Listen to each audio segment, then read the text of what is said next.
Até o momento em que pesem os sorrisos e as reuniões, não houve nenhuma medida por parte do governo americano sequer de aumentar, por exemplo, a lista de produtos de exceção. Não houve também redução de tarifa alguma. Se bem que eu li há pouco, recentemente, o setor de carnes do Brasil está um pouco mais otimista de que as tarifas sobre a carne poderiam ser levantadas pelo menos nos próximos 60 dias. Na sua opinião, o que exatamente isso representa? Depois eu vou colocar esse ingrediente da segurança pública na conversa, porque é um fato mais recente e esse é um assunto muito caro ao governo americano. Mas do ponto de vista comercial, temos chance disso realmente avançar? Piotr, é interessante. E por que a gente pode falar que houve sim um avanço? Porque até então não existia de fato uma negociação entre o governo brasileiro e o governo americano.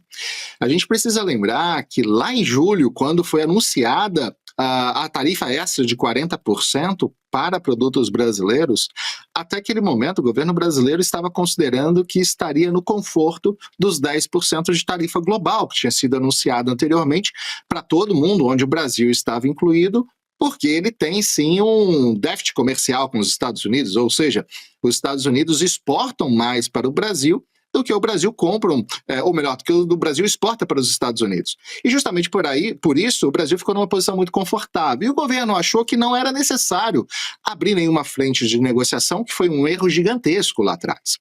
Muitos países na mesma posição do Brasil não tiraram os pés de Washington e, independente de qualquer situação pré-estabelecida, mantiveram negociações, nem que fossem para garantir que aquela tarifa única de 10% fosse aplicada e nenhuma outra extra. O Brasil não fez esse dever de casa e somente em julho, quando de fato foi anunciada uma tarifa extra de 40%, é que começou a haver uma movimentação muito mais por parte da iniciativa privada do que propriamente do governo brasileiro.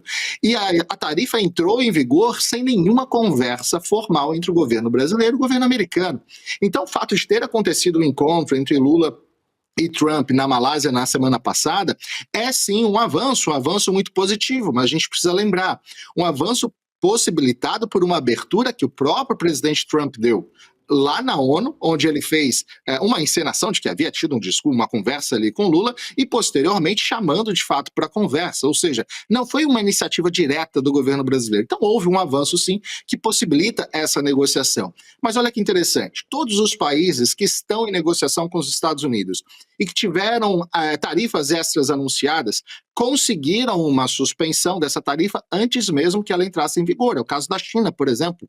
Por 3 vezes foi anunciada uma tarifa extra e antes que ela entrasse em vigor, ela foi suspensa, justamente porque negociações sólidas estavam acontecendo. E por que isso ainda não aconteceu com o Brasil? Porque o Brasil até esse momento não tem uma proposta. O governo brasileiro ainda não tem uma proposta séria para colocar na mesa e apresentar para o governo americano.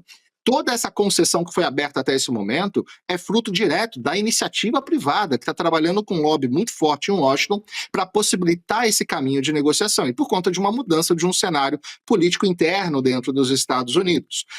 Então, a gente não pode É leviano falar que tudo isso foi conquistado por conta da diplomacia do governo PT. Não, isso não aconteceu por diplomacia, mas sim por um trabalho insistente da iniciativa privada, por um lobby em Washington e por conta das circunstâncias atuais internas dentro dos Estados Unidos. Os Estados Unidos está aberto para uma negociação, mas o Brasil precisa elaborar uma proposta concreta para ser apresentada.